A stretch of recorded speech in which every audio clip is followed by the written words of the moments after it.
नमस्कार। इतिहास पढ़ने के क्रम में पिछली क्लास में हमने ऐतिहासिक स्रोतों के अंतर्गत वेदों को देखा था। 4 वेद हैं, तो 4 वेद के क्या क्या संकलनकर्ता ऋषि थे और उनमें क्या क्या चीज़ें वर्णित थी, ये हमने पिछली क्लास में देखा था। इसी कड़ी को आगे बढ़ाते हुए आज दूसरे साहित्यिक स्रोत का अध्ययन करेंगे, जो वेदों के ही अंग या पार्ट कहे जाते हैं।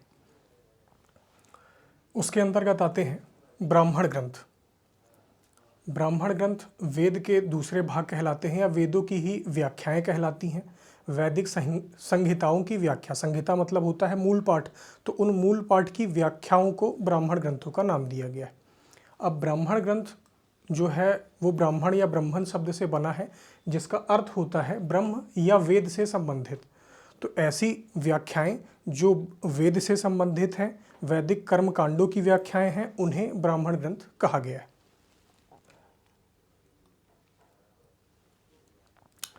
इसमें वैदिक यज्ञों से संबंधित, जैसा कि अभी चर्चा हुई, कर्मकांडों और मंत्रों पर भाष्य दिया गया है कि वैदिक कर्मकांड कैसे किए जाएंगे, अनुष्ठान यज्ञ में कैसे सम्मिलित हुआ जाएगा, कौन कौन सी प्रक्रियाएं अपनाई जाएंगी, ये इसके अंतर्गत अपन देखते हैं। दूसरा ब्राह्मण ग्रंथों में आता है कि प्रतीकात्मक जो अर्थ होते हैं, जो कहानियाँ वर्णित की गई हैं, उनको प्रतीक के रूप में वर्णित किया गया है।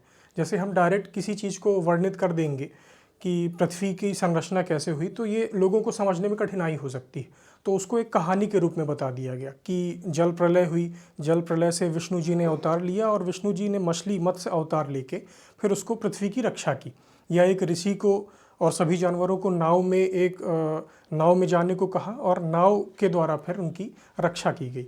तो इस तरह की घटनाएं, इस तरह की कथाएं जो प्रतीक कथाएं कहलाती हैं या कथाओं को प्रतीकात्मक अर्थों में समझाया गया है ब्राह्मण ग्रंथों में। तो उसके अंतर्गत कौन कौन सी कथाएं हैं? सबसे पहला है मत्स्य द्वारा सृष्टि की रक्षा। जैसा भी मैंने बताया, जो ये मत्स्य पुराण करके एक पुराण भी है, अभी अपन आगे देखेंगे, तो मत्स्य पुराण में इसका विस्तृत वर्णन है, पर शुरुआत उसकी प्रारंभ यहीं से किया गया है, मत्स्य द्वारा सृष्टि की रक्षा। फिर एक आता है शून्य सेब की बलि दिए जाने से रक्षा।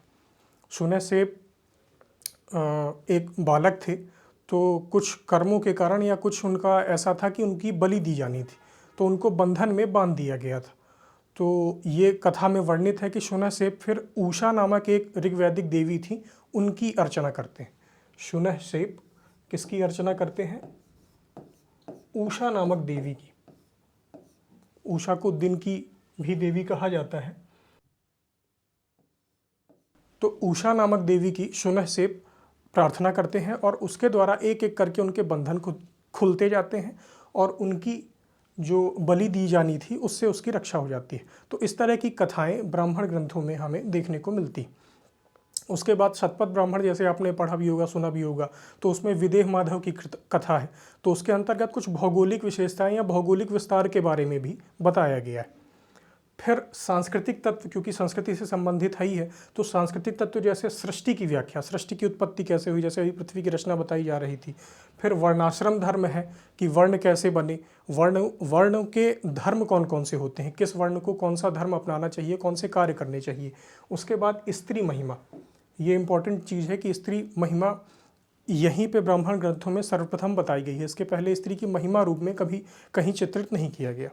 फिर अतिथि सत्कार, यज्ञ का महत्व, ये सभी चीज़ें ब्राह्मण ग्रंथों में वर्णित की गई हैं। सबसे महत्वपूर्ण ये है कि ब्राह्मण ग्रंथों का जो आधार है वो कर्मकांडों और मंत्रों पर भाष्य, यानी कि यज्ञों कर्मकांडों का जो भाष्य है, उनकी जो व्याख्या है, वो ब्राह्मण ग्रंथों का आधार तत्व है। अब ब्राह्मण ग्रंथ में जो भी विषय वर्णित हैं उनको 6 भागों में बांटा गया है। एक ऋषि हुए हैं आपस्तंभ। आपस्तंभ ने 6 भागों में उनको बांटा है कि ब्राह्मण ग्रंथों में 6 चीज़ें, उनको एक एक करके देख लेते हैं कि वो 6 विषय कौन कौन से। सबसे पहला है विधि, यानी कि जैसा अभी बात चल रही थी कि विशेष अनुष्ठान किए जाएंगे, तो अनुष्ठानों के लिए निर्देश दिए गए हैं कि समिधा कहाँ से लाई जाएगी, आम की लकड़ी का यूज़ किया जाएगा समिधा के लिए, उसमें कौन कौन से यज्ञ आहुति डाले जाएंगे, चावल का यूज़ किया जाएगा कि या नहीं किया जाएगा। इस तरह के जितने भी निर्देश हैं वो विधि के अंतर्गत इसमें वर्णित किए गए हैं ब्राह्मण ग्रंथों में। फिर दूसरा आता है अर्थवाद। अर्थवाद नाम से स्पष्ट है कि कुछ अर्थ संबंधी चीज होगी इसमें। तो अर्थ किसका? मंत्रों एवं यज्ञों की व्याख्याएं की गई हैं। मंत्रों और यज्ञों की व्याख्याएं की गई हैं। इसमें अनुष्ठान संबंधी व्याख्या की गई, इसमें उन मंत्रों की व्याख्या की गई है कि ये मंत्र पढ़ने से होगा क्या, ये मंत्र पढ़ेंगे तो हम किस देवता को प्रसन्न करेंगे, ये सब व्याख्याएं बताई गई हैं अर्थवाद के अंतर्गत। फिर एक तीसरी चीज होती है निंदा। अब निंदा शब्द से ही स्पष्ट है कि इसमें किसी चीज का खंडन या बुराई की गई होगी। तो बुराई किसकी? जो वैदिक वांग्मय से इतर जो सब्जेक्ट चल रहे थे या विषय चल रहे थे, उनकी विपरीत विचारों का और उनका खंडन किया गया है। उस तरह के विचारों की निंदा के अंतर्गत उसमें खंडन भी बताया गया है ब्राह्मण ग्रंथों में। फिर अब निंदा है तो स्तुति भी की जाएगी, तो स्तुति अपनी व्यवस्था की या जो वैदिक विचार हैं उनकी स्तुति भी की जाएगी। तो अगला आता है प्रशंसा। निंदा के बाद आता है प्रशंसा। प्रशंसा में स्तुति, जो देवताओं की स्तुतियां हैं या जो वैदिक विचार हैं उन विचारों का समर्थन किया गया है। निंदा प्रशंसा के बाद एक चीज आती है पुराकल्प। पुराकल्प, पूरा नाम से स्पष्ट है, पूरा मतलब प्राचीन काल की बात की जा रही होगी। तो प्राचीन काल में जो भी बलि अनुष्ठान किए गए थे, जो भी यज्ञ किए गए थे, जैसे हमें पढ़ने को मिलता है कि अश्वमेध यज्ञ कई लोगों ने किया, श्री राम ने भी किया था, उसके बाद युधिष्ठिर ने किया। तो इस तरह की यज्ञों का वर्णन पुराकल्प के अंतर्गत इसमें किया गया है कि प्राचीन काल में यज्ञ का, अश्वमेध का घोड़ा उनका कहाँ कहाँ गया और वो उस घोड़े की अधीनता किस किसने स्वीकार की, किसने युद्ध किया, ये सारी चीज़ें वर्णित की गई हैं पुराकल्प के अंतर्गत। पूर्व में किए गए बलि अनुष्ठानों का वर्णन किया गया है पुराकल्प के अंतर्गत।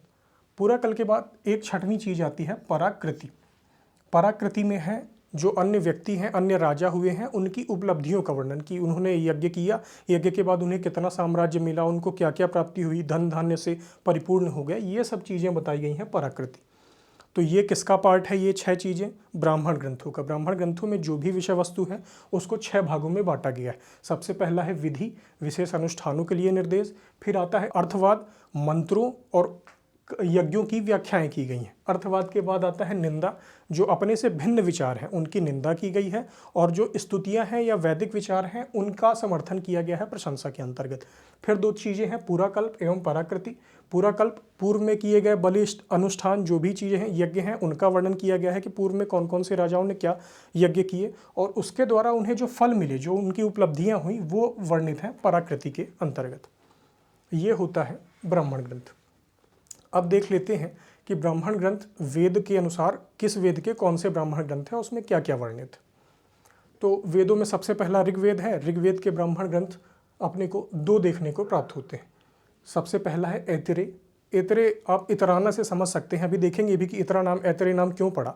तो इसको समझने के लिए ये है कि पहला है तो पहला व्यक्ति इतराता है, तो ऐतरे इतराएगा, मतलब ऋग्वेद है पहला वेद, तो उसका जो ब्राह्मण ग्रंथ है वो है ऐतरे। शाखा से संबंधित है, ये याद करने के लिए लिख दिया गया है। और दूसरा जो ब्राह्मण ग्रंथ है ऋग्वेद का वो है कौशितकी, वो संबंधित है वास्कल शाखा से। अब ऐतरे और कौशितकी नाम कैसे पड़ा, कि इन्होंने संकलन किया, वो देख लेते हैं। तो ऐतरे के संकलन करता थे ऋषि महिदास। ऋषि महिदास इसके संकलन करता थे। उनकी माँ का नाम था इतरा। ऋषि महिदास ने संकलन किया ऐतरे ब्राह्मण का, उनकी माँ का नाम था इतरा, और इतरा के नाम पे, उनकी माँ के नाम पे इस ब्राह्मण का नाम पड़ा ऐतरे ब्राह्मण। इसी तरह कौशितकी है। तो कौशितकी के जो ऋषि थे या संकलनकर्ता ऋषि थे वो थे कहोड़ कुशितक। तो कुशितक ऋषि थे, कहोड़ उनका उपनाम था। तो कुशितक ऋषि, कुशितक के नाम पे जो इस ब्राह्मण ग्रंथ का नाम पड़ा वो कौशितकी ब्राह्मण पड़ा।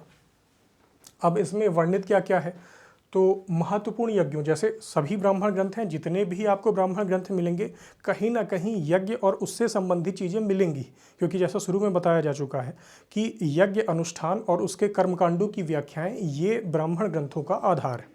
तो इसमें भी महत्वपूर्ण यज्ञ, अब इसमें कौन कौन से यज्ञ बताए गए हैं, तो सोमयाग हो गया, राज्याभिषेक हो गया, अग्निहोत्र, राजसूय, ये सभी यज्ञों का वर्णन है।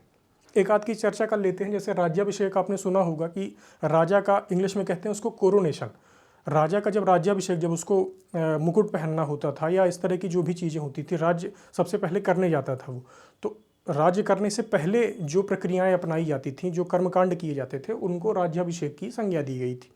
राज्याभिषेक के साथ ही एक यज्ञ जुड़ा हुआ था, राजसूय यज्ञ। अब राजसूय क्या होता था कि जैसे राजा का जिस दिन राज्याभिषेक होना है उस दिन कई प्रतियोगिताओं का आयोजन किया जाता था, जिसमें राजा, उसके सगे संबंधी और कुछ लोग भाग लेते थे। तो सब लोग प्रतियोगिताओं के दौरान अपने अपने प्रतियोगी उतारते थे और उन प्रतियोगिताओं में अल्टीमेटली राजा की ही जीत होती थी। बस एक खेल तमाशा टाइप का होता था, लेकिन अल्टीमेटली बनना विजयी राजा को ही होता था। तो ये चीज़ें की जाती थी राजसूय यज्ञ में। इसका उदाहरण आपने मिर्ज़ापुर वेब सीरीज़ में देखा होगा कि जब उनकी यादव जी जो नेताजी रहते हैं वो अपना प्लेयर उतारते हैं और मुन्ना भैया का प्लेयर लड़ता रहता है, तो मुन्ना भैया के प्लेयर को लास्ट में जो त्रिपाठी जी हैं वो हरवा देते हैं, पंकज त्रिपाठी। तो वो हरवाते इसीलिए हैं क्योंकि राजा से बैर दुश्मनी नहीं ली जा सकती, राजा को जिताना ही पड़ेगा। सेम इसी तरह यहाँ होता था, राजसूय यज्ञ होता था और राजसूय यज्ञ में जितने भी सगे संबंधी भाग लेते थे उनके प्लेयर लड़ते थे, लेकिन अल्टीमेटली जीत इसमें राजा की ही होती थी। अब इसमें कौन कौन सी प्रतियोगिताएं, तो जैसे रथ दौड़ है, घुड़दौड़ है, चौसर भी कई बार खेला जाता था, लेकिन ये सामूहिक प्रतियोगिताएं ज़्यादा आयोजित की जाती थी। तो इस प्रकार के सभी यज्ञों का वर्णन किया गया है ऐतरेय और कौशिकी ब्राह्मण में। ऐतरेय कौशिकी किसके ब्राह्मण ग्रंथ हैं? ऋग्वेद के। अब उसके बाद देख लेते हैं दूसरा वेद जो कि है सामवेद। तो सामवेद के कौन कौन से ब्राह्मण ग्रंथ हैं? तो सामवेद है गाने से संबंधित है, तो उसके जो ब्राह्मण ग्रंथ है उसमें भी कुछ इसी तरह की बातें की गई होंगी। तो सबसे पहला इसमें जो ब्राह्मण आता है वो पंचविंश आता है, फिर आता है षड्विंश और फिर आता है जैमिनी। ये 3 ब्राह्मण ग्रंथ देखने को मिलते हैं। पंचविंश को तांड्य ब्राह्मण भी कहते हैं। अभी 2025 में आई थिंक ये क्वेश्चन भी आया था कि पंचविंश और षड्विंश ब्राह्मण किससे संबंधित है, किस वेद से संबंधित है, तो उसका उत्तर यही था, सामवेद। पंचविंश संस्कृत शब्द है, इसका अर्थ होता है 25। तो इसको आप इस तरह याद कर सकते हैं कि इसमें 25 गीत हैं या 25 सूक्त हैं और षड्विंश का अर्थ होता है 26। षड्विंश का अर्थ होता है 26, तो इसमें 26 सूक्त हैं। तो 25 गीत या 25 सूक्त किस में है? पंचविंश में, जो किसका होगा? सामवेद का। षड्विंश में 26 सूक्त हैं, तो ये सामवेद का होगा ब्राह्मण ग्रंथ। और एक है जैमिनी। जैमिनी आपने शाखा देखी थी, तो उसी शाखा से संबंधित जैमिनी ब्राह्मण भी है। अब इसमें वर्णन क्या क्या है ये देख लेते हैं। तो तांड्य ब्राह्मण या पंचविंश ब्राह्मण में क्या वर्णित है? व्रात्य जातियों के पुनः वर्ण प्रवेश का वर्णन है। व्रात्य जातियाँ किनको कहा जाता था? जैसे बाद के टाइम में जो बाहर से जातियाँ आई, जैसे हिंद यूनानी, शक, पहलव, कुषाण, ये भी आए थे। हालांकि ये वेदों के बहुत बाद में आए थे, लेकिन उस टाइम भी कई ऐसी जातियाँ थी जिन्हें जाति से या वर्ण से बहिष्कृत कर दिया गया था उनके कुछ कृत्यों के कारण। तो अब उनको पुनः वर्ण प्रवेश करवाना है, तो उसका वर्णन किस में किया गया है? तांड्य ब्राह्मण में। कौन कौन सी विधियाँ अपनाई जाएंगी, उनको स्नान करवाया जाएगा और ये सब जितनी भी चीज़ें हैं वो तांड्य ब्राह्मण में वर्णित है, ताकि व्रात्य जातियों, व्रात्य मतलब होता है जाति बहिष्कृत, तो वर्ण बहिष्कृत, तो उन वर्ण बहिष्कृत जातियों का पुनः वर्ण प्रवेश कैसे हो सके ये बताया गया है तांड्य ब्राह्मण में। इसके बाद आता है षड्विंश। तांड्य का मतलब पंचविंश हो गया, षड्विंश। षड्विंश में जो वर्णित है वो चमत्कार और शकुन से संबंधित है। चमत्कार मतलब जैसे आकाशवाणी होती थी तो इस तरह के चमत्कृत हो गए कुछ, या जो भी देवताओं द्वारा चमत्कार किए गए थे उन सभी चमत्कारों का वर्णन किसमें किया गया है? षड्विंश ब्राह्मण में। फिर शकुन का वर्णन है। शकुन अपशकुन, जैसे अभी तक अपन लोग मानते हैं कि बिल्ली रास्ता काट गई तो अपशकुन हो गया, या शीशा टूट गया तो अपशकुन हो गया, इस तरह की चीज़ें। या शकुन में देखें तो जैसे रास्ते में जा रहे हैं, कहीं दीपक जलता दिख गया तो बहुत अच्छा शकुन माना जाता है। तो इस तरह की चीज़ें, शकुन अपशकुन, ये सब वर्णन किस में है? षड्विंश ब्राह्मण में, जो कि किस वेद का ब्राह्मण है? सामवेद का। फिर एक लास्ट बचता है जैमिनी। तो जैमिनी में विज्ञान संबंधी सामग्री का वर्णन किया गया है। तत्कालीन समय में जो भी वैज्ञानिक उपलब्धियां थीं उन वैज्ञानिक उपलब्धियों का वर्णन जैमिनी ब्राह्मण में किया गया है। तो सामवेद के 3 ब्राह्मण हुए, पंचविंश, षड्विंश और जैमिनी ब्राह्मण। अब इसके बाद तीसरा है यजुर्वेद। यजुर्वेद यज्ञ से संबंधित है, तो इसमें इसी तरह की कुछ बातें की गई हैं। तो यजुर्वेद के 2 पार्ट होते थे, जैसा हमने पहली क्लास में देखा था, शुक्ल यजुर्वेद और कृष्ण यजुर्वेद। तो शुक्ल यजुर्वेद का ब्राह्मण ग्रंथ है वो है शतपथ। उसकी जो 2 शाखाएं हैं, दोनों के ब्राह्मण ग्रंथों का नाम है शतपथ। शतपथ ब्राह्मण का नाम अपन सुनते भी हैं काफ़ी। और कृष्ण यजुर्वेद के ब्राह्मण ग्रंथ का नाम है तैत्तरीय। अब इसमें वर्णित क्या क्या है वो देख लेते हैं। तो जो शतपथ ब्राह्मण है, शतपथ ब्राह्मण ऋग्वेद के बाद सबसे बड़ा ग्रंथ कहा जाता है। काफ़ी बड़ा चंक है इसमें जो वर्णन किया गया है, उसमें कई चीज़ें वर्णित हैं। तो सबसे पहला तो ब्राह्मण ग्रंथ है, तो यज्ञ तो बताए ही जाएंगे। तो विभिन्न यज्ञ, जैसे दर्श पूर्णमास, जिसकी पिछली क्लास में चर्चा भी किए थे कि दर्श मतलब होता है अमावस्या, पूर्णमास मतलब पूर्णिमा। उसमें जो आहुति दी जाती है तो किन देवताओं को दी जाएगी, बस इसके आधार पर इसका भेद हो जाता है। दर्श पूर्णमास, फिर उसके बाद आता है पितृयज्ञ, जिसको कहते हैं श्राद्ध। श्राद्ध पक्ष में कौओं को भोजन खिलाते हैं, तिलांजलि देते हैं, तिल को जल में डाल के, और फिर उसके बाद अर्पण किया जाता है अपने पूर्वजों को। तो ये तिलांजलि, ये जो कौओं का भोजन है, उसके दौरान क्या क्या विधियां अपनाई जाएंगी, कौन से मंत्र बोले जाएंगे, ये सभी पितृयज्ञ के अंतर्गत वर्णित हैं। श्राद्ध में, श्राद्ध पक्ष के अंतर्गत जो किए जाते हैं, और वो शतपथ ब्राह्मण में वर्णित है। फिर उसके बाद अश्वमेध, जिसकी अभी बात कर रहे थे, सर्वमेध, इस तरह के यज्ञ वर्णित है, क्योंकि यज्ञ सभी ब्राह्मण ग्रंथों में आते ही हैं। फिर उसके बाद इसमें कुछ संस्कारों का भी वर्णन किया गया है। हालांकि 16 संस्कार जो हैं, अभी अपन आगे देखेंगे तो धर्मसूत्र आता है, तो धर्मसूत्रों में वर्णित है 16 संस्कारों का, लेकिन कुछ संस्कारों को यहाँ भी वर्णित किया गया है। जैसे उसमें सबसे पहला है उपनयन। उपनयन में जनेऊ होता है, जनेऊ पहना जाता है द्विज जातियों द्वारा।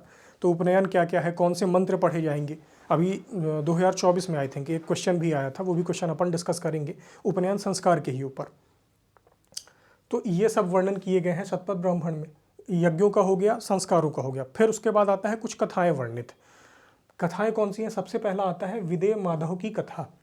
विदेह माधव जी एक व्यक्ति थे जो सबसे पहले, क्योंकि ऋग्वेद की बात चल रही थी, तो ऋग्वेद में भारत के पश्चिमोत्तर सीमा प्रांत, वहाँ उनका आश्रय था, और फिर वहाँ से वो उत्तर की ओर बढ़ते हैं। तो उनके उत्तर की ओर बढ़ने की कथा वर्णित है, और ये कथा के दौरान उन्हें कुछ नदियाँ भी मिलती हैं। भारत के पूर्वोत्तर भाग में एक नदी इनको मिलती है सदानीरा, जिसको कहते हैं आज वर्तमान में गंडक। तो सदानीरा का वर्णन किया गया है। फिर इसी शतपथ ब्राह्मण के अंतर्गत एक और नदी है जो अपने मध्य प्रदेश से संबंधित है, नर्मदा या रेवा, उसका उल्लेख भी शतपथ ब्राह्मण में अपने को देखने को मिलता है। तो वही है, नदियों का वर्णन भी किया गया है। नदियाँ दो हैं इसमें। सबसे पहली नदी है सदानीरा, जिसको आज वर्तमान में कहते हैं गंडक, और दूसरी नदी है नर्मदा, जो अपने मध्य प्रदेश की पवित्र नदी है। तो दो नदियों का वर्णन भी मिलता है। फिर मनु और मत्स्य से संबंधित कुछ कथाएं भी वर्णित हैं। ये शतपथ ब्राह्मण की का अंतर्गत जो भी वर्णन है वो अपन देख लिए। फिर अब आते हैं, एक आता है तैत्तिरीय ब्राह्मण। तैत्तिरीय ब्राह्मण किस शाखा से संबंधित है, कृष्ण यजुर्वेद शाखा से, कृष्ण यजुर्वेद भाग से। तो उसमें तैत्तिरीय में क्या वर्णित है, यज्ञ का वर्णन है, अग्न्याध्यान, गवामयन, ये सब अलग अलग टाइप के यज्ञ हैं, उन्हीं का वर्णन है, बस इसको याद कर लेना है यदि याद हो सके तो। और सौत्रमणि इत्यादि यज्ञों का वर्णन है, इसमें कुछ खास और बहुत ज़्यादा वर्णन है नहीं। ये हो गया यजुर्वेद का पार्ट। अब लास्ट आता है अथर्ववेद। तो अथर्ववेद का मात्र एक ब्राह्मण ग्रंथ है, जो है गोपथ ब्राह्मण। गायों से संबंधित इसको समझ सकते हैं कि अथर्ववेद में गायों की चर्चा, ऐसा उदाहरण ले लें कि गायों की चर्चा है तो गायों से संबंधित गोपथ, गोपथ ब्राह्मण किसका है, अथर्ववेद का। अब गोपथ में क्या क्या चर्चाएं हैं, तो इसका देख लेते हैं। सबसे पहले दो भाग बताए गए हैं कि पूर्व गोपथ और उत्तर गोपथ। इसको इस तरह याद कर सकते हैं कि पूर्व वाली गायें पूर्व गोपथ, उत्तर वाली गायें उत्तर गोपथ। फिर इसमें अब कुछ ब्रह्मांड की रचना की अवधारणा कि ब्रह्मांड की उत्पत्ति कैसे हुई, ऐसे थोड़ा भारी भरकम विषय का वर्णन है। फिर ओम की अवधारणा, ओम की अवधारणा ये बताई गई है कि ब्रह्मांड में जो नाद है वो ओम का ही नाद है, ऐसा कहा जाता है, सुना जाता है। तो वो ओम की अवधारणा कैसे उत्पत्ति हुई, शिव जी के डमरू से जो निकला था नाद, वो सब ये इसके अंतर्गत, ओम की अवधारणा के अंतर्गत बताया गया है। फिर उसके बाद है गायत्री और ब्रह्मचर्य पर दृष्टिकोण। गायत्री मंत्र है, गायत्री एक छंद भी होता है, तो गायत्री पर और ब्रह्मचर्य पे, ब्रह्मचर्य जो आश्रम है उस पर दृष्टिकोण इसमें किया गया है। फिर उसके बाद है बलि की व्याख्या। अब अथर्ववेद है तो अथर्ववेद में बलि, तंत्र मंत्र, टोना टोटका, इसकी व्याख्या की गई थी। तो उसके अंतर्गत जो बलियों की व्याख्या है, किस प्रकार से अपन बलि देते हैं, उसमें कैसे उसका काटा जाता है और ये सब किया जाता है, वो व्याख्याएं इसके अंतर्गत की गई। फिर धार्मिक औपचारिकताएं कि उसमें क्या क्या ध्यान रखना पड़ता है, और जितनी भी व्याख्याएं हैं वो गोपथ ब्राह्मण के अंतर्गत की गई हैं। और गोपथ ब्राह्मण किसका ब्राह्मण है, अथर्ववेद का। अब आ जाता है ब्राह्मण ग्रंथों के बाद इसी का अगला पार्ट या वेद का अगला पार्ट, तीसरा पार्ट, जो कहलाता है आरण्यक। आरण्यक नाम से ही स्पष्ट हो रहा होगा, अरण्य का अर्थ होता है वन।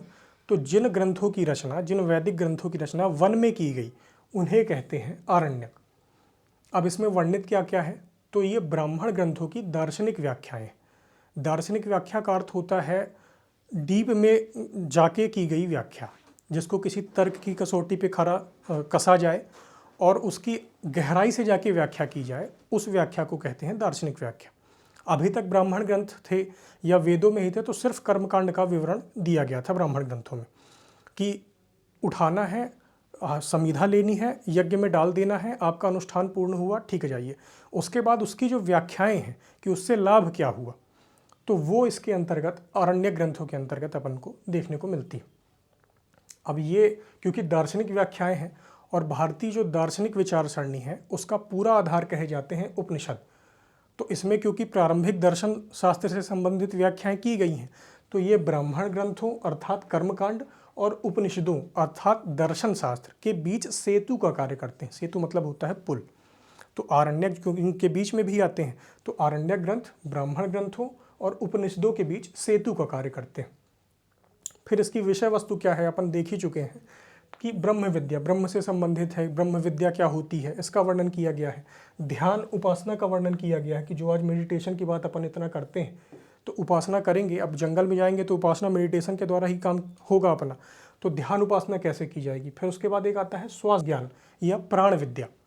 श्वास ज्ञान क्या होता है कि श्वास अपन लेते हैं तो श्वास लेने की भी 3 प्रक्रिया होती हैं, उसको पूरक, कुंभक और रेचक कहा जाता है।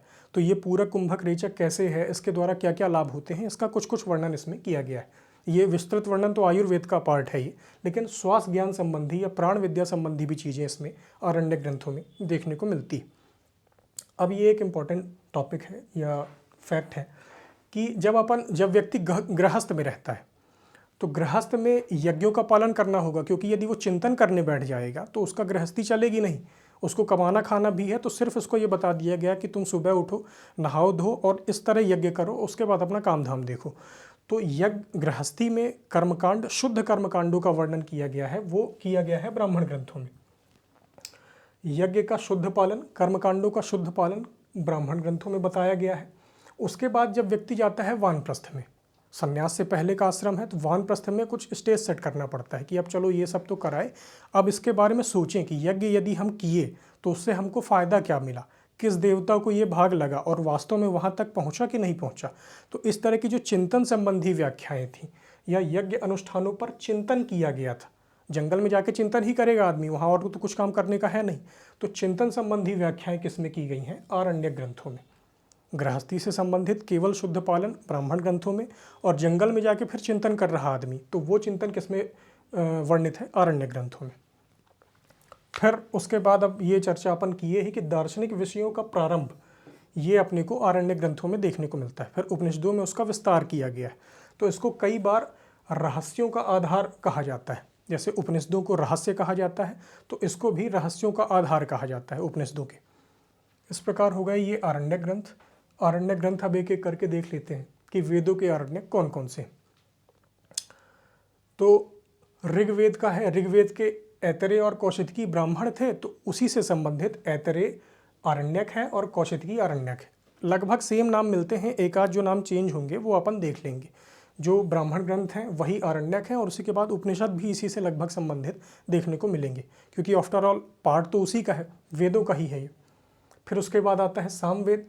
तो सामवेद में एक अब छंद से संबंधित है, तो उसके जो आरण्यक है उसको छांदोग्य नाम दे दिया गया है।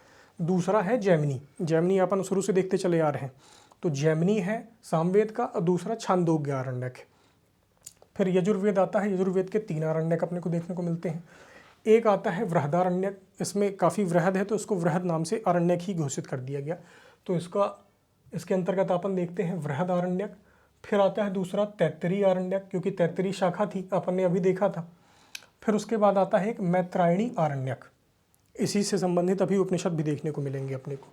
तो यजुर्वेद के 3 आरण्यक हो गए, वृहद आरण्यक, तैत्तरीय आरण्यक और मैत्रायणी आरण्यक। फिर आता है अथर्ववेद।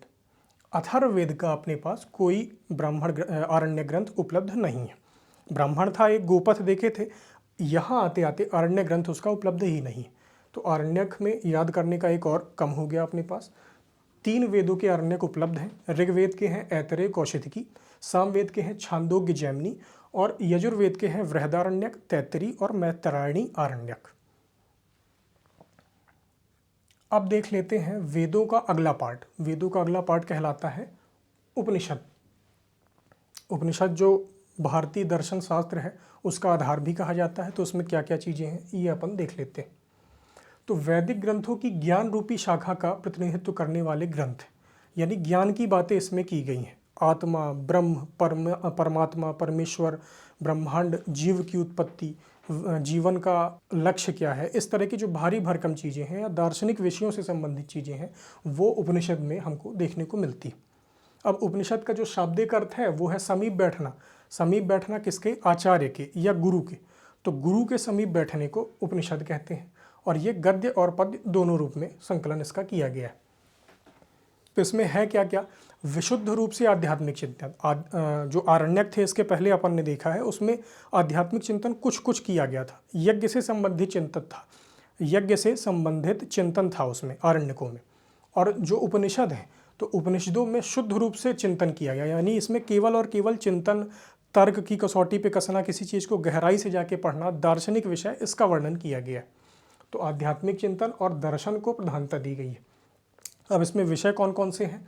तो आत्मा से सृष्टि की उत्पत्ति, जैसे आत्मा परमात्मा का मिलन है, आत्मा क्या है, ब्रह्म क्या है, ब्रह्म से ब्रह्मांड बना है तो वो क्या क्या चीज़ें हैं, तो ये इसमें वर्णन है।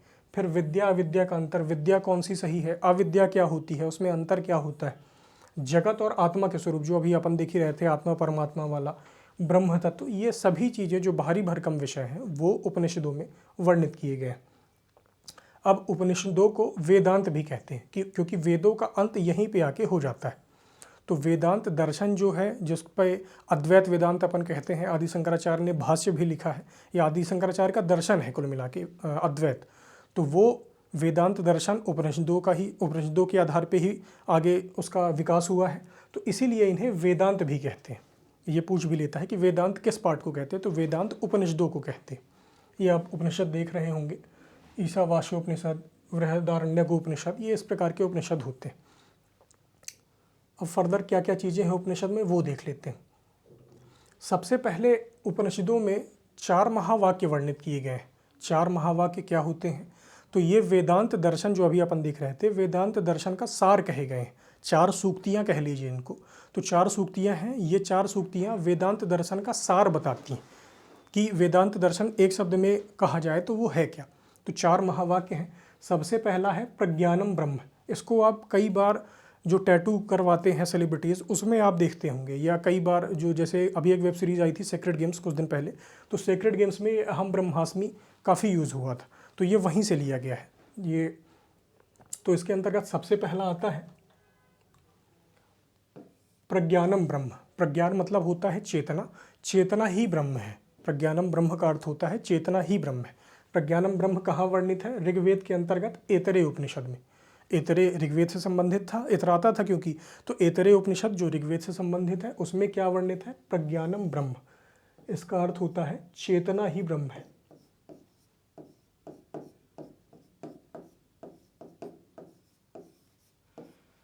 प्रज्ञानम ब्रह्म यानी कि चेतना ही ब्रह्म है। दूसरा महावाक्य है अहम ब्रह्मास्मि, जिसकी अभी अपन चर्चा कर रहे थे सेक्रेड गेम्स वाला। अहम ब्रह्मास्मि यानी मैं ही ब्रह्म हूँ। ये कहाँ वर्णित है? यजुर्वेद के बृहदारण्यक उपनिषद में। अभी यजुर्वेद के अपन ने आरण्यक देखे थे, उन्हीं आरण्यकों से उपनिषद निकले। तो बृहदारण्यक और बृहदारण्यक का उपनिषद यजुर्वेद का, उसमें वर्णित है अहम ब्रह्मास्मि। तीसरा महावाक्य है तत्त्वमसि। तत्त्वमसि सामदेव के अंतर्गत छांदोग्य उपनिषद में वर्णित है।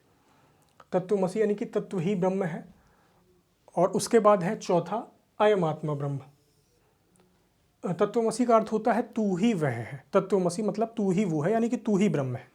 फिर अयम आत्मा ब्रह्म यानी कि मैं ब्रह्म हूँ, तो वो वर्णित है अथर्ववेद के मांडुक्य उपनिषद में।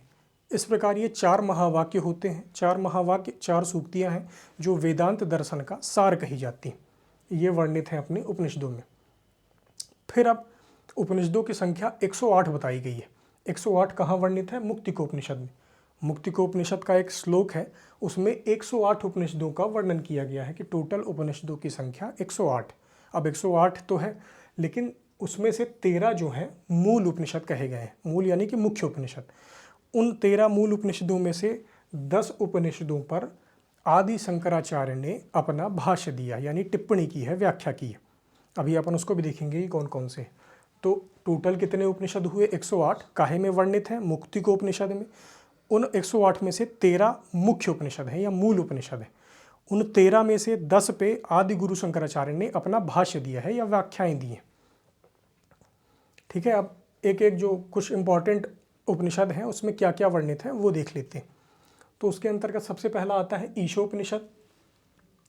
ये उपनिषद किसके हैं अभी अपन देखेंगे। तो ईशोपनिषद में निष्काम कर्म एवं अद्वैत की व्याख्या की गई है। निष्काम कर्म जो गीता में भी बताया गया है कि तू फल की चिंता मत कर, काम किए जा, उसको कहते हैं निष्काम कर्म। तो निष्काम कर्म और अद्वैत यानी ड्युअलिटी की थ्योरी जो बताई गई है। अद्वैत वेदांत तो बहुत बड़ा टॉपिक है, लेकिन इसका आप ये समझ लीजिए कि अद्वैत और निष्काम कर्म ये संकल्पना कहाँ बताई गई है? ईशोपनिषद में। इसको ईशावास्योपनिषद भी कहते हैं।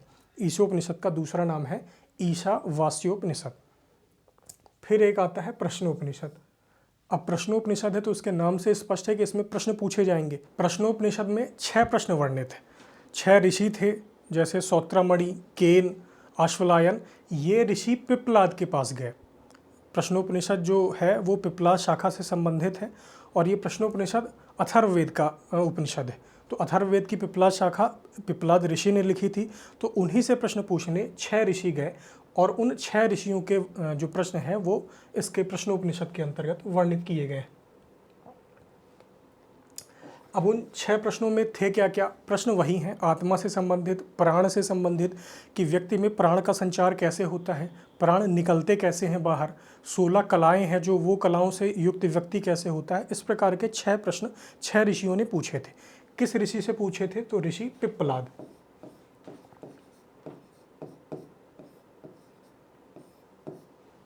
ऋषि पिप्पलाद से 6 प्रश्न पूछे गए थे। ये वर्णित हैं प्रश्नोपनिषद में।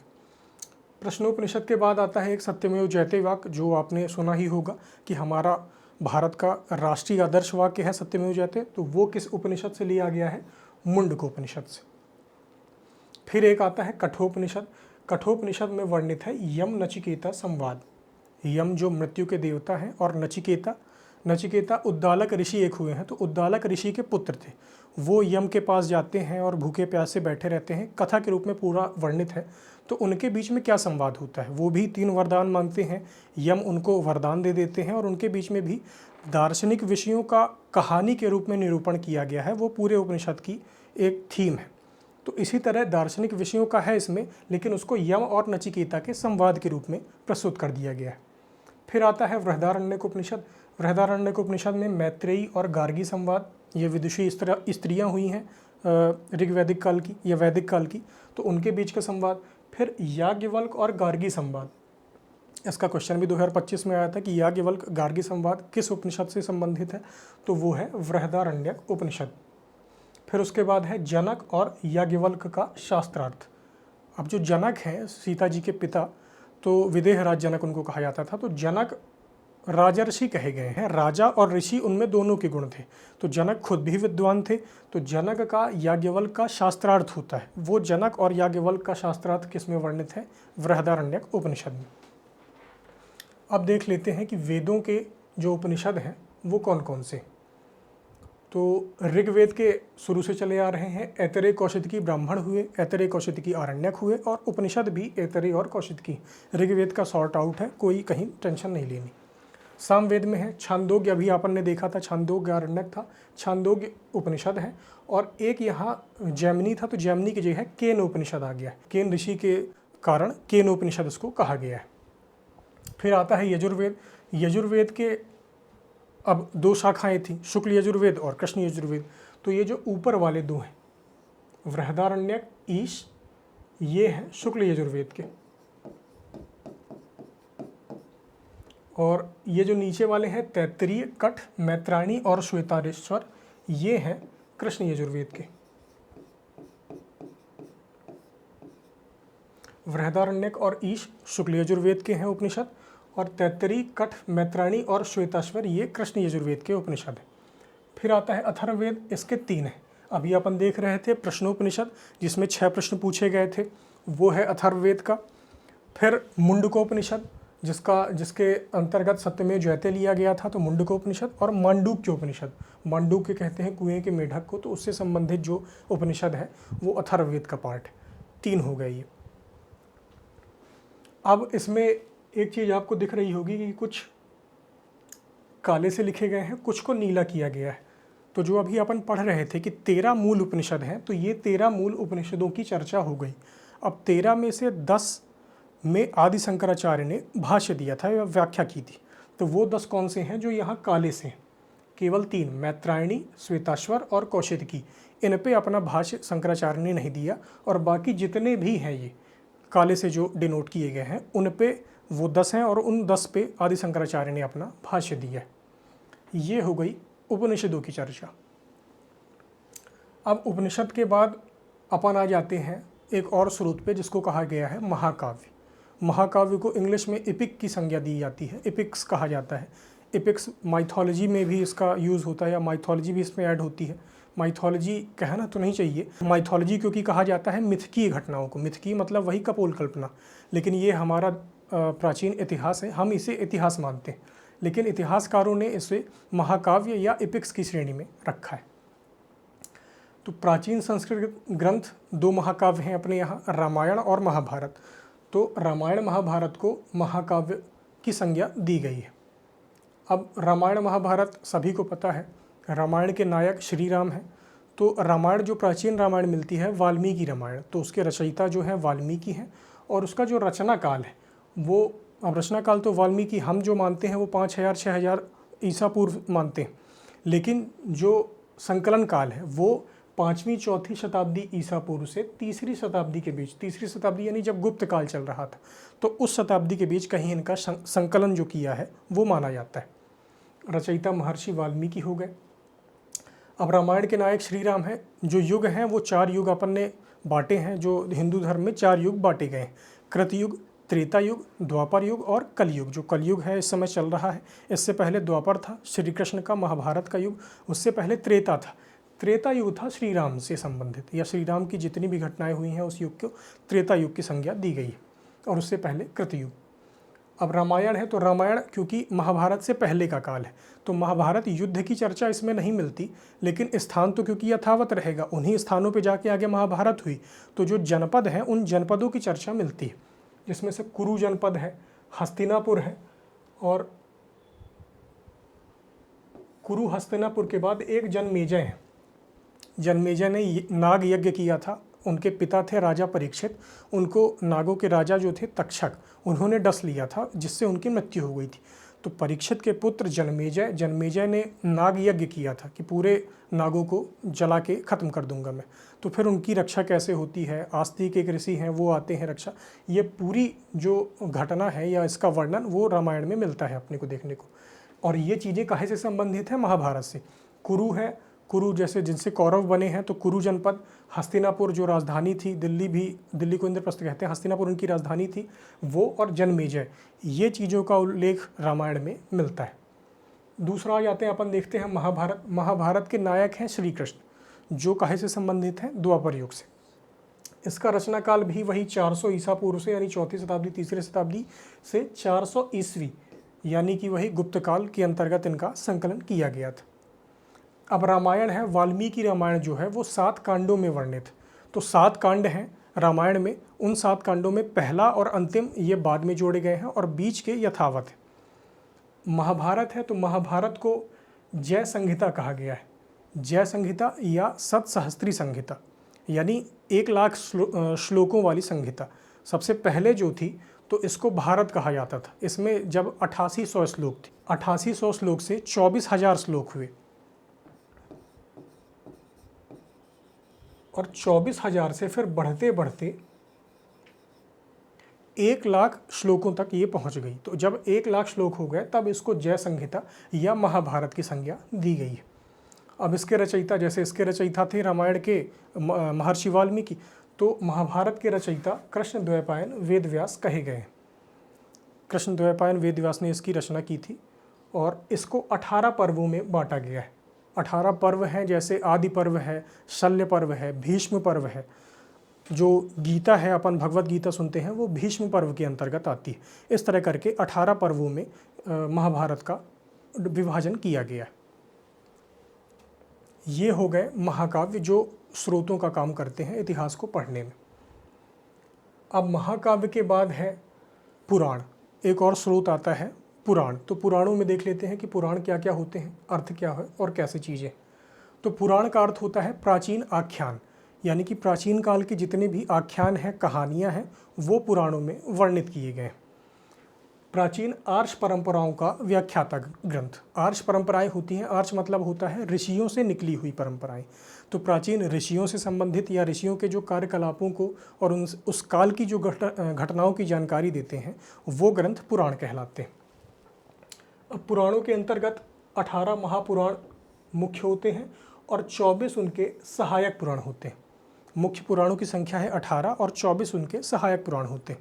जैसे इधर आप देख रहे होंगे तो ब्रह्म वैवर्त है, ये मुख्य पुराण है।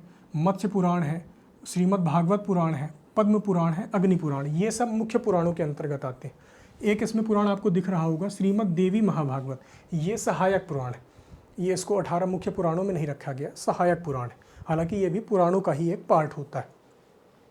अब पुराण है तो पुराणों में अमर कोश है या इस तरह के कई ग्रंथ हैं, उसमें 5 लक्षण बताए गए हैं।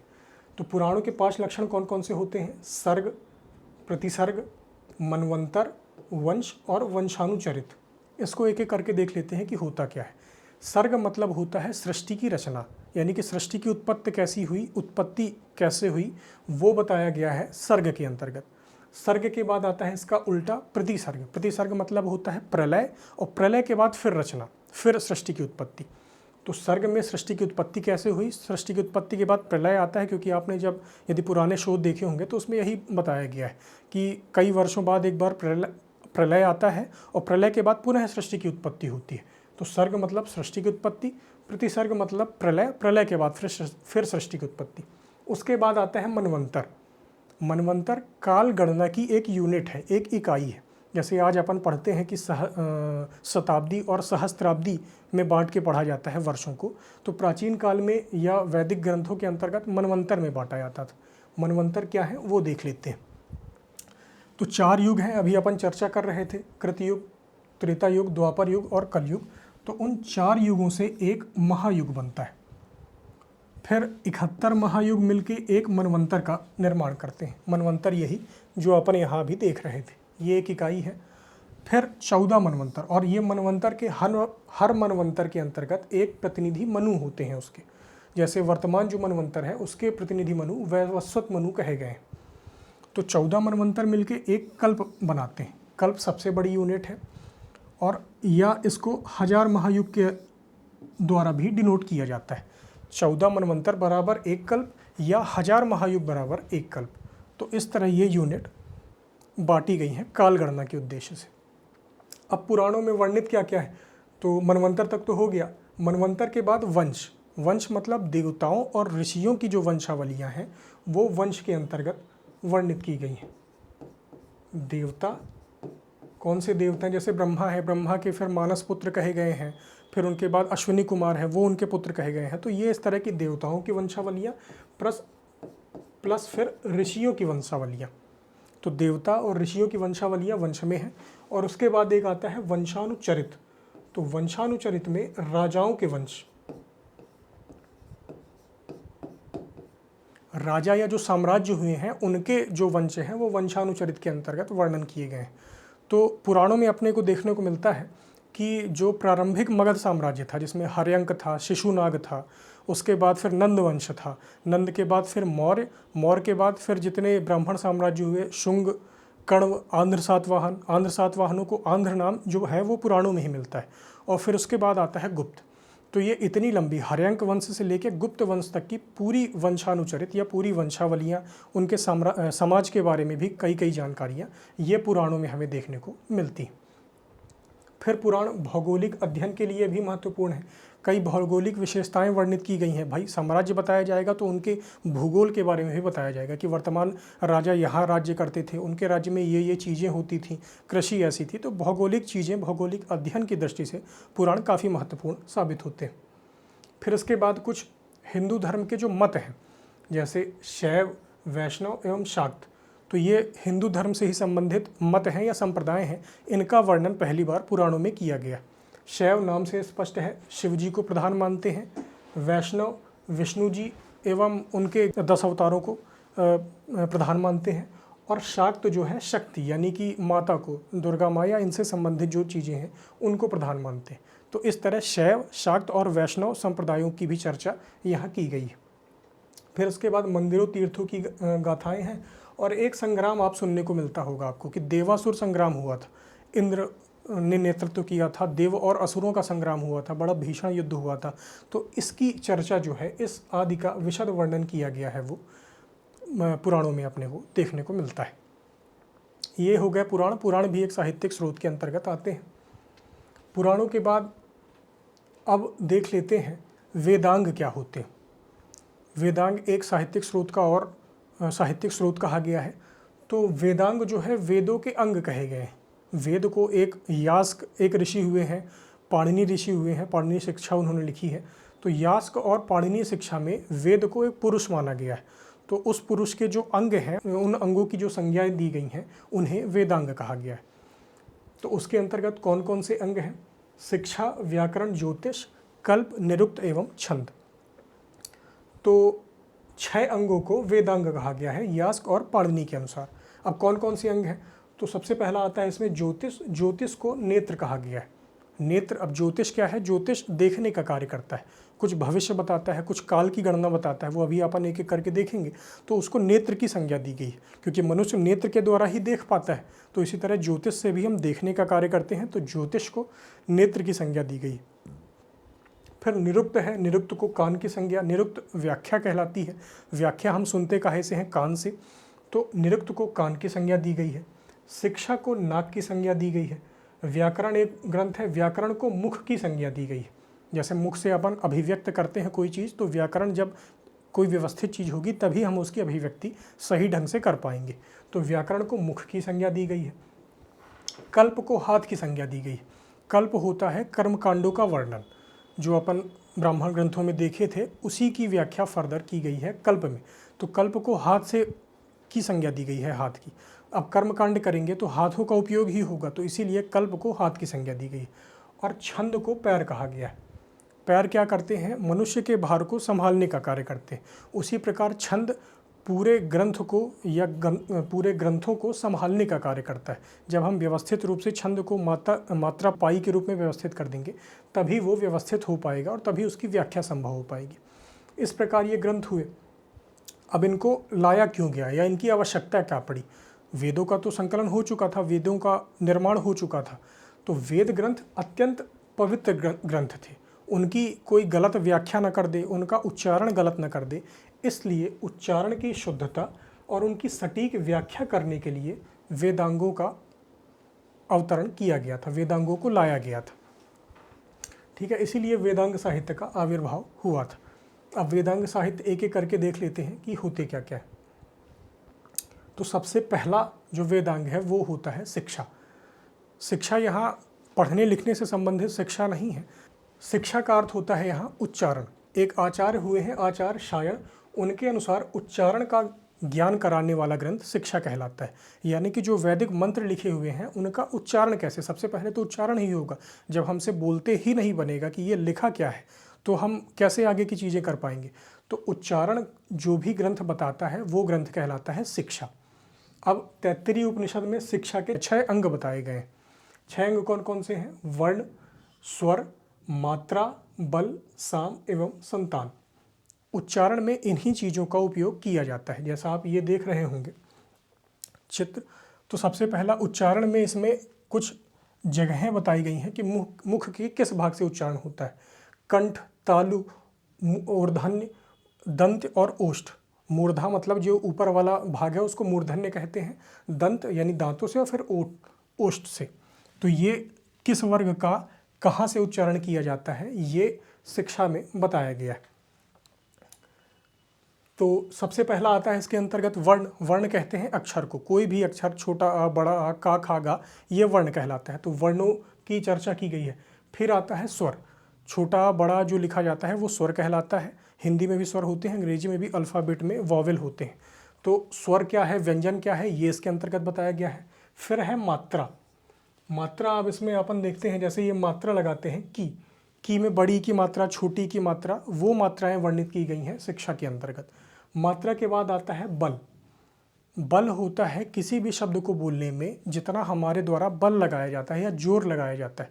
क्योंकि अभी तो हम बोल रहे हैं नॉर्मल है, जितने शब्द बोल रहे हैं सब नॉर्मल तरीके से, लेकिन जो मंत्र पढ़े जाते हैं, कभी आप वीडियो देखिएगा मंत्र पढ़ने का, तो वो किसी मंत्र को या मंत्र के किसी भाग को ज़्यादा तेज़ी से पढ़ते हैं और किसी को थोड़ा कम तेज़ी से पढ़ते हैं।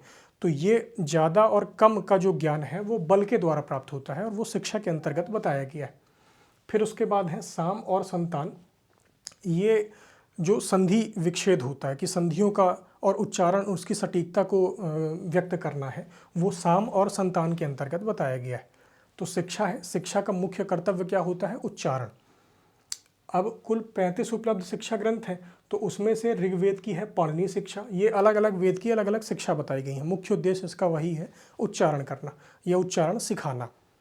तो शुक्ल यजुर्वेद की याज्ञवल्क्य शिक्षा है, कृष्ण यजुर्वेद की व्यास शिक्षा और सामवेद की नारक शिक्षा। अथर्ववेद की है मांडुक्य शिक्षा या मांडुक्योपनिषद था तो उसकी मांडुक्य शिक्षा। ये हो गई शिक्षा। शिक्षा के द्वारा हमें उच्चारण का ज्ञान होता है। शिक्षा के बाद आता है व्याकरण। अब हम उच्चारण तो करने लगे, उच्चारण के बाद जो पाठ लिखा हुआ है, जो ग्रंथ लिखा हुआ है, उसे व्याकरण की दृष्टि से शुद्ध करना पड़ता है। तो उस चीज़ को कहते हैं व्याकरण। यानी कि शब्द हो गया तो शब्द उच्चारण करते बना, लेकिन शब्द निर्माण की जो व्याख्या करता है वो ग्रंथ कहलाता है व्याकरण ग्रंथ। इसका मुख्य उद्देश्य है वेदों के अर्थ को समझना, उसकी रक्षा करना वेदार्थ की, यानी कि वेदों का अर्थ व्याकरण के द्वारा व्यवस्थित करके उसकी रक्षा की जाएगी। ये व्याकरण का मुख्य उद्देश्य है। अब मुख के अनुसार या मुख के द्वारा, ये अनुसार यहाँ पे गलत है, मुख के द्वारा, जैसा मुख अभिव्यक्त करता है उसी के जैसे व्याकरण भी वैदिक ज्ञान को अभिव्यक्त करने का एक माध्यम होता है। अब व्याकरण के दो पार्ट हुए हैं, लौकिक व्याकरण और वैदिक व्याकरण। तो लौकिक व्याकरण के जो ऋषि कहे गए हैं या आचार्य कहे गए हैं वो पाणिनि एवं पतंजलि कहे गए हैं। पाणिनि का एक व्याकरण ग्रंथ है अष्टाध्यायी, आपने सुना होगा। पाणिनि का प्रमुख ग्रंथ है अष्टाध्यायी जो व्याकरण से संबंधित है, उसमें व्याकरण की सभी चीज़ें बताई गई हैं। तो पाणिनि की अष्टाध्यायी और पतंजलि वैसे तो योग से संबंधित है, लेकिन इनका जो महाभाष्य है उसमें अष्टाध्यायी के ऊपर टीका भी व्यक्त की गई है, मतलब उसकी भी व्याख्या की गई है। तो पाणिनि और पतंजलि ये लौकिक व्याकरण के आचार्य कहे जाते हैं। अब व्याकरण है तो ये व्याकरण में जैसे आपने संस्कृत कभी पढ़ी हो तो उसमें कुछ धातुएँ होती थी, पठ धातु है, पच धातु है। तो ये धातु रूप या इससे संबंधित जो भी व्याख्याएं हैं वो व्याकरण का अंग कही जाती हैं, ताकि हमें शब्द निर्माण की प्रक्रिया समझ में आ जाए। अब उसके बाद देख लेते हैं अगला जो अंग है वो है ज्योतिष। ज्योतिष को नेत्रों की संज्ञा दी गई है। ये ज्योतिष है सूर्य, चंद्रमा और इससे संबंधित नक्षत्र, तारे। तो ज्योतिष दो प्रकार की व्याख्याएं करता है। एक तो ये व्याख्या करता है ग्रहों की या ग्रहों से संबंधित, ग्रहों के आसपास जितने भी पिंड हैं उनकी व्याख्या करता है। दूसरी व्याख्या ये करता है काल गणना की। शुरू से हमारे पास कैलेंडर आ जाता है कि फलानी तिथि को पूर्णिमा होगी, फलानी तिथि को होली मनाई जाएगी, दिवाली मनाई जाएगी। ये गणना ज्योतिष के अंतर्गत ही की जाती है या ज्योतिष शास्त्र के अंतर्गत ही की जाती है। तो समय की गणना या काल की गणना से संबंधित वेदांग ज्योतिष कहलाता है। इसमें सूर्य, चंद्र या उससे संबंधित जितने भी ग्रह हैं, आकाशीय पिंड हैं, उनकी गणना की जाती है और उससे संबंधित विज्ञान को ज्योतिष विज्ञान कहा जाता है। फिर अब ये वैदिक काल में क्यों महत्वपूर्ण था, तो वैदिक काल में यज्ञ के दिन कि कितने दिनों तक चलेगा, उसके घंटे की कितने घंटे चलेगा, क्या कैसा, और उसका तिथि समय जो है, जैसा काल अपन ने देखा होगा कि पुष्य नक्षत्र है वो बहुत अच्छा माना जाता है। तो इस तरह की जो भी घटनाएं या उस तरह की जो भी गणनाएं हैं वो काहे के अंतर्गत की जाती हैं, ज्योतिष के अंतर्गत। अब ज्योतिष, जैसे इससे पहले व्याकरण में देखा अपन ने कि व्याकरण में पतंजलि और पाणिनि महत्वपूर्ण थे आचार्य, तो ज्योतिष के जो आचार्य हैं वो हैं महर्षि लगध। महर्षि लगध इसके प्रमुख आचार्य कहे गए हैं। उनके द्वारा रचित ग्रंथ है वेदांग ज्योतिष। वेदांग ज्योतिष में ज्योतिष से संबंधित चीज़ों की व्याख्या की गई है। फिर उसके बाद 2 ऋषि भी महत्वपूर्ण हैं इसमें, पराशर और वराहमिहिर। ये यवनों से, क्योंकि यवन जब आए थे, अपन आगे पढ़ेंगे, तो यवनों से भी अपन ने ज्योतिष का काफ़ी सारा पार्ट लिया है। जो सप्ताह के 7 वार हैं, 12 राशियां हैं, वो हमने यवनों से लिए। हिंद, यूनानी, शक, पहलव ये जो आए थे, तो ये इनको यवन कहा जाता था। तो पराशर और वराहमिहिर, इनकी जो ज्योतिष है वो यवनों की ज्योतिष से मिला के जो आधारित है, उस ज्योतिष पे आधारित है। ये हुई ज्योतिष। ज्योतिष के बाद अगला अंग आता है निरुक्त। अब निरुक्त को कान की संज्ञा दी गई थी। निरुक्त का अर्थ होता है निर्वचन या व्याख्या। जो भी वैदिक संहिता है उसकी व्याख्या जो भी ग्रंथ करता है वो कहलाता है निरुक्त। निरुक्त के एक ऋषि हुए हैं यास्क। यास्क से संबंधित निरुक्त प्रचलित है या अपने को देखने को मिलता है, जिसको निघंटु की संज्ञा दी गई है। ये यास्क द्वारा रचित निरुक्त है, जो एक वैदिक शब्दकोश पे आधारित है। शब्दकोश मतलब डिक्शनरी। तो उस डिक्शनरी को, उस शब्दकोश को कहा गया है निघंटु। निघंटु में 5 अध्याय हैं। 5 अध्यायों में यही वैदिक संहिताओं की व्याख्याएं की गई हैं, यानी उनके अर्थ बताए गए हैं कि इस शब्द का ये अर्थ है, इस शब्द का ये अर्थ। तो वैदिक शब्दों के निर्वचन या व्याख्या करने वाला ग्रंथ निरुक्त कहलाता है। निरुक्त के द्वारा मंत्रों का अर्थ हमें जानने को मिलता है कि ये मंत्र हैं, तो इसका अर्थ क्या है वास्तव में। अग्नि को यदि कोई संबंधित है या अग्नि के लिए मंत्र कहा गया है, तो अग्नि के लिए क्या क्या व्याख्याएं की गई या इंद्र के लिए क्या क्या व्याख्याएं की गई हैं, ये हमें निरुक्त के द्वारा जानने को मिलता है। उसके बाद अगला जो अंग है वो आता है छंद। अब छंद नाम से स्पष्ट है, हिंदी में भी जो छंद है वो भी इससे कुछ संबंधित होता है। तो छंद है वेदों के सस्वर पाठ के लिए, यानी वेदों को सही ढंग से सुस्वर के साथ पढ़ने के लिए जिस ग्रंथ की रचना हुई थी वो छंद कहलाता है। अब छंद कैसे है करता है ये चीज़ें, तो छंद के द्वारा चरणों का ज्ञान होता है। जैसे आपने दोहा छंद देखा होगा, या ये कुंडलिया छंद का एक उदाहरण है। तो कुंडलिया के शुरू के जो पार्ट हैं वो दोहा कहलाते हैं। तो इसमें है बिना विचारे जो करे सो पाछे पछताए, काम बिगाड़े आपनो जग में होत हंसाए। ये इतना पार्ट दोहे का कहलाता है। तो इस पार्ट को 4 चरणों में बांटा गया है। जैसे बिना विचारे जो करे के बाद आदमी रुकता है हल्का सा, तो ये एक चरण हो गया। इस प्रकार दोहे को 1, 2, 3, 4 चरणों में बांटा गया है। तो छंद जब हम पढ़ते हैं तो किसी भी चीज़ के चरणों का ज्ञान होता है कि इस चीज़ को कितने चरणों में बांटा गया है और उसके अनुसार हम उसका पाठ कैसे करेंगे। 4 चरण है तो उसको कैसे पढ़ेंगे, चौपाई 2 चरणों की होती है तो उसको कैसे पढ़ा जाता है। हर चीज़ के पाठ करने की या हर चीज़ के पढ़ने की विधि अलग होती है। तो ये विधि का ज्ञान हमें छंद के द्वारा प्राप्त होता है। चरणों को एक चीज़ और आप पढ़ेंगे तो पाद की भी संज्ञा दी गई है। पाद यानी पैर। तो चरण भी मतलब पैर होता है और पाद मतलब भी पैर होता है।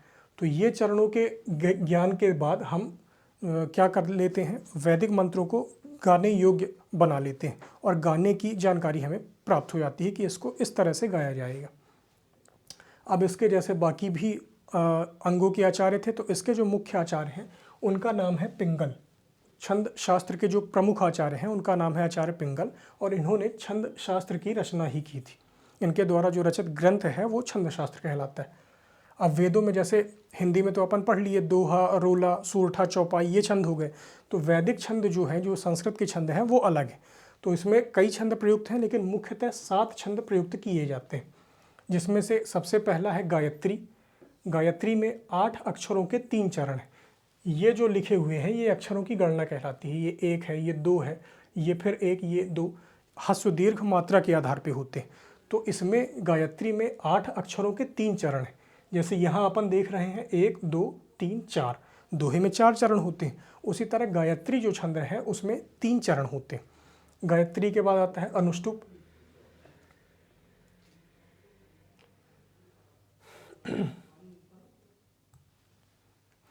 गायत्री के बाद आता है अनुष्टुप। अनुष्टुप में 8 ही अक्षर होते हैं, लेकिन चरण 4 हो जाते हैं। अक्षर सेम है लेकिन चरण अलग हो गए, तो वो छंद अलग हो गया अनुष्टुप।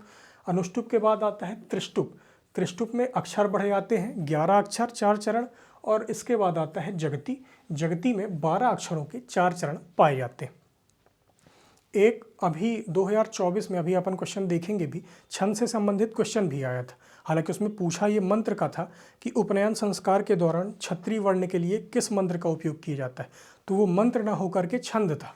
तो क्षत्रिय वर्णों के लिए त्रिष्टुप जो है, त्रिष्टुप छंद या उसको मंत्र भी कहा गया है। तो त्रिष्टुप छंद का उपयोग किया जाता है किसके लिए? क्षत्रिय वर्णों के लिए, वैश्य वर्णों के लिए जगती का और ब्राह्मण वर्णों के लिए गायत्री छंद या मंत्र का उपयोग किया जाता है। ये जब हम उपनयन संस्कार पढ़ेंगे तो व्यवस्थित रूप से देखेंगे। ये हो गया छंद। छंद में सस्वर पाठ के लिए, व्यवस्थित करने के लिए, उनको गाने योग्य बनाने के लिए जो भी ग्रंथ है वो छंद कहलाता है वैदिक मंत्रों को। अब आता है कल्प। कल्प होता है वैदिक कर्मकांड जो हम शुरू से देखते चले आ रहे हैं कि यज्ञों का वर्णन, कर्मकांडों का वर्णन वेद में भी था, ब्राह्मणों में भी था और उसके बाद कल्प में भी है। तो इससे कंफ्यूज नहीं होना, हर जगह उसी की फर्दर व्याख्या की गई है अलग अलग ऋषियों द्वारा ताकि उसको समझने में और आसानी हो। तो इसमें भी वैदिक कर्मकांडों के लिए विधि नियम, कैसे बैठेंगे, किस दिशा में मुँह करके बैठेंगे, कितने बजे से प्रारंभ होगा, ये सब वैदिक विधि विधानों की चर्चा, कर्मकांडों की चर्चा कल्प के अंतर्गत की गई।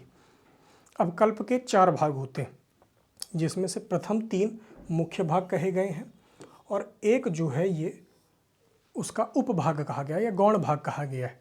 तो मुख्य भाग में आते हैं श्रौत सूत्र, गृह सूत्र और धर्म सूत्र। और शुल्व सूत्र जो है इसी का पार्ट है, धर्म सूत्र के अंतर्गत ही है, लेकिन कई बार इसको चौथे सूत्र की संज्ञा दे दी जाती है। कल्प के मुख्यतः 4 भाग या 3 भाग होते हैं, मुख्य भाग ये और एक हो गया गौण भाग शुल्व सूत्र। अब कल्प को देख लेते हैं कि ये चारों जो इसके सूत्र हैं उसमें क्या क्या बताया गया है। तो 4 है, श्रौत सूत्र, गृह सूत्र, धर्म सूत्र और शुल्व सूत्र। श्रौत सूत्र जो है उसमें वैदिक यज्ञों का विवेचन है। जैसे कल्प में पूरा वैदिक यज्ञों कर्मकांडों का विवेचन किया गया है, तो यज्ञों का विवेचन इसमें भी है। उदाहरण वही है, यज्ञ अपन इतनी देर से पढ़ते आ रहे हैं, तो दर्श पौर्णमास यज्ञ है, अश्वमेध है, अग्निहोत्र, इस तरह के यज्ञों का वर्णन जो किया गया है वो श्रौत सूत्र में किया गया है। फिर उसके बाद आता है गृह सूत्र। ग्रह है तो ग्रह से संबंधित, गृहस्थी से संबंधित, गृहस्थ जीवन से संबंधित जो 16 संस्कार हैं वो गृह सूत्र में बताए गए हैं। सभी 16 संस्कारों का वर्णन पहली बार शुद्ध रूप से गृह सूत्रों में ही प्राप्त होता है। अब गृह सूत्र, कुछ प्रमुख गृह सूत्र भी हैं। तो आश्वलायन और कौशितकी ये ऋग्वेद के, हर वेदों के सूत्र होते हैं। तो आश्वलायन कौशितकी ऋग्वेद के हो गए, पारस्कर हो गया शुक्ल यजुर्वेद का, बौधायन हो गया कृष्ण यजुर्वेद का। इसी तरह हर वेद के ग्रंथ पाए जाते हैं। वो आपको जब थ्योरी मिलेगी तो इसमें विस्तृत लिखा हुआ है। समझने वाली बात यह है कि गृह सूत्र में सिर्फ संस्कारों का वर्णन किया गया है, गृहस्थी से संबंधित जितनी भी चीज़ें हैं वो इसमें बताई गई हैं। इसके बाद आता है धर्म सूत्र।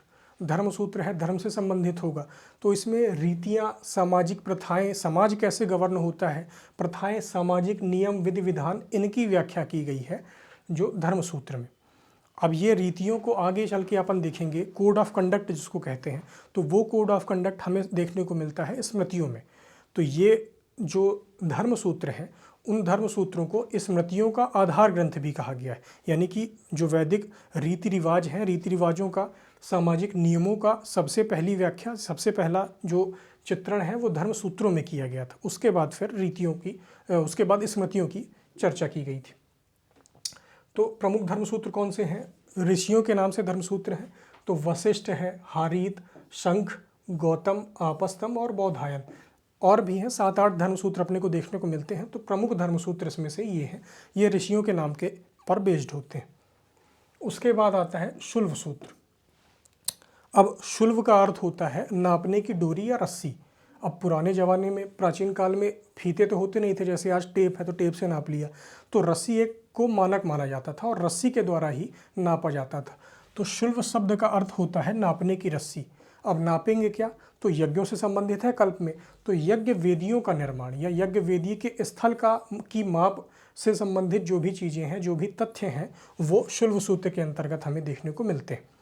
यज्ञ वेदी का निर्माण, उसकी नाप और उसके नियम प्रक्रियाएं, जैसे स्थल का भी चरण, इसके स्थल का जो चयन है वो इसके अंतर्गत देखने को मिलता है कि नदी के किनारे यदि यज्ञ कर रहे हैं तो नदी में प्रवाह आ सकता है, हमारा यज्ञ में व्यवधान पड़ जाएगा। तो स्थल का चरण भी ये सब देख के करना चाहिए। और उसके अलावा यज्ञ वेदियों का निर्माण की वेदी चौकोर वेदी बनती है, कई बार 5 कोणों वाली भी वेदी बनती है जिसको पेंटागोनल कहते हैं। तो इस तरह वेदी के निर्माण की व्याख्या, वेदी की ऊंचाई कितनी होगी, वो सब व्याख्याएं शुल्व सूत्र के अंतर्गत की गई हैं। अब इसमें गणित का ये वाला पार्ट है कि नाप जोख वाला, तो इसीलिए इसे भारतीय ज्यामिति जो आकार से संबंधित विज्ञान है, गणित है, तो भारतीय ज्यामिति के विकास का प्रारंभ इसमें देखने को मिलता है, या इसे भारतीय ज्यामिति के विकास का स्रोत कहा गया है। अब कुछ क्वेश्चन डिस्कस कर लेते हैं। इतना अपन ने पढ़ा तो इसका रिवीजन भी हो जाएगा कि क्वेश्चन क्या क्या है। तो ये एक मिजोरम पीएससी अभी हुआ था 2023 में, उसमें आया था कि which of the following is not Vedanga, मतलब इसमें से कौन वेदांग का पार्ट नहीं है। तो वेदांग अभी अपन ने पढ़े थे, शिक्षा, व्याकरण, ज्योतिष, कल्प, निरुक्त एवं छंद। इसमें ये है विरक्त, जो है विरक्त कोई भी नहीं है। विरक्त मतलब किसी चीज़ में मन न लगना, उसको विरक्त कहते हैं। तो विरक्त और फिलॉसफी ये नहीं है, तो इसमें यही पूछा है कि कौन सा नहीं है, तो ये अपना आंसर हो जाएगा। उसके बाद है वर्ण व्यवस्था से संबंधित पुरुष सूक्त। पुरुष सूक्त किस में वर्णित है, तो पुरुष सूक्त अपन ने देखा था, तो वर्ण व्यवस्था से संबंधित पुरुष सूक्त है। पुरुष सूक्त अपना ऋग्वेद में वर्णित है। ऋग्वेद में अपन ने देखा था कि 10वें मंडल में पुरुष सूक्त की चर्चा की गई है, और 10वें मंडल में विराट पुरुष के मुख से कहाँ क्या निकलता बताया गया है, तो वो ऋग्वेद में वर्णित है। उसके बाद आता है जो जिस क्वेश्चन की अपन बात कर रहे थे अभी, कि क्षत्रिय वर्णों के उपनयन संस्कार में किस मंत्र के संपादन का प्रावधान था। तो ये वास्तव में मंत्र नहीं था, छंद था। तो छंद में त्रिष्टुभ छंद या त्रिष्टुभ मंत्र का जो है उपनयन संस्कार में क्षत्रिय वर्णों के वो प्रयोग किया जाता था। उसके बाद एक क्वेश्चन है, वैदिक साहित्य का सही क्रम कौन सा है। अब सही क्रम है तो वैदिक साहित्य में सबसे पहले वेद आते हैं, वेद के बाद आते हैं वैदिक संहिताएं, के बाद ब्राह्मण ग्रंथ, ब्राह्मणों के बाद उसकी व्याख्या है आरण्यक ग्रंथ, जो कि इनके और इनके बीच सेतु का भी कार्य कर रहे थे। ब्राह्मण ग्रंथ और उपनिषद के बीच सेतु, तो उपनिषद आरण्यक आए, आरण्यक के बाद अंतिम जो है उपनिषद, जिनको वेदांत भी कहा जाता है। तो ये सबसे पहला क्रम हो गया, वैदिक संहिता, ब्राह्मण, आरण्यक और फिर उपनिषद। इस प्रकार आज की क्लास समाप्त होती है। धन्यवाद।